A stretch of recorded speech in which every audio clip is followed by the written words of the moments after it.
नमस्कार मित्रांनो, मी गणेश वानकर इग्नाइट अकॅडमीच्या या प्लॅटफॉर्मवर मी तुम्हा सर्वांचे स्वागत करतो। पुणे महानगरपालिकेकडून त्यांची जी एक्झाम डेट होती तर ते तुम्हाला माहिती आहे मागे परीक्षा सेंटरचा काही गोंधळ झालेला होता। त्याच्यानंतर ही परीक्षा पोस्टपोन करण्यात आली होती। मग आता कधी होईल शेवटी महानगरपालिकेच्या निवडणुका झाल्या आणि आता जे आहे याची परीक्षा डेट त्यांनी आज जी आहे जाहीर केलेली। इवन दो त्यांचं ऍडमिट कार्ड जे आहे तर ते देखील आता आलेलं आहे। बघा तर सगळी माहिती आपण पाहणार आहोत। तत्पूर्वी तुम्ही देखील याच्यासाठी फॉर्म भरला असेल आणि तुमचा पेपर असेल तर पुणे मनपासाठी आपण सिव्हिलच्या ऑनलाईन टेस्ट सिरीज जी आहे तर ती लॉन्च केलेली 99 रुपयात। याच्यात तुम्हाला पूर्ण 5 फुल लेंथ सिलेबस टेस्ट जे आहेत तर त्या पाहायला मिळणार आहे। आयबीपीएस पॅटर्न नुसार होणार आहे, म्हणून आयबीपीएस पॅटर्न नुसार आपण संपूर्ण ही टेस्ट सिरीज डिझाईन केलेली आहे। इग्नाइट अकॅडमीचं ऍप्लिकेशन डाउनलोड करून तुम्ही याला जे आहे तर ते नक्की एनरोल करू शकता।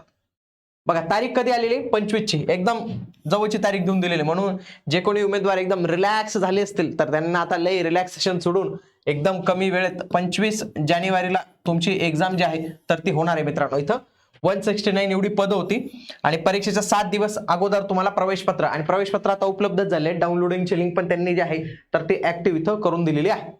ठीक आहे, बाकी काही सूचना असतील डायरेक्ट वेबसाईटवर जाऊया। या वेबसाईटवर गेले इथं तुम्ही मराठी इंग्रजी registration number date of birth टाका, कॅप्चा कोड टाका, लॉग इन करा, डायरेक्टली फॉर्म ओपन होतो। बाकी डायरेक्टली तुमचं ऍडमिट कार्ड ओपन होतं। ऍडमिट कार्ड झाल्यानंतर पुन्हा तुमच्याकडून एक माहिती पाहिजे, ते म्हणजे तुमचे सेंटर कुठे आले आहेत।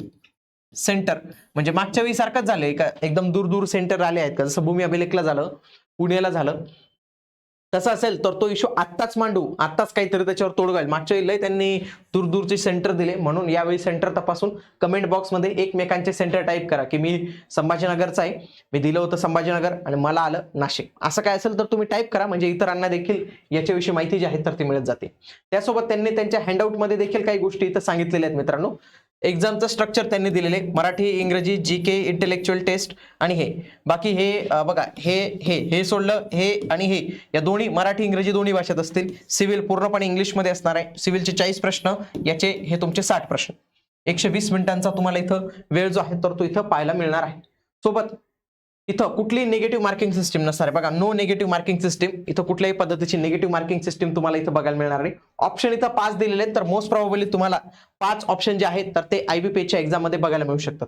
सेक्शन टायमिंगचा इथं उल्लेख दिसला नाही मला, त्याच्यामुळे तो आहे का नाही तर तो एक्झाम मध्येच आपल्याला गेल्यावर कळणार आहे। तरी महत्त्वाची अपडेट होती, जे तुमचे कोणी मित्र असतील ज्यांनी फॉर्म भरला असेल त्यांना सांगून दाखवा की ऍडमिट कार्ड आले आणि 25 ला एक्झामला जाऊन या, आणि बाकी आपली ऑनलाईन टेस्ट सिरीज तुमच्यासाठी अवेलेबल आहेच। भेटूया पुढील व्हिडिओमध्ये, तोपर्यंत जय हिंद जय महाराष्ट्र, धन्यवाद।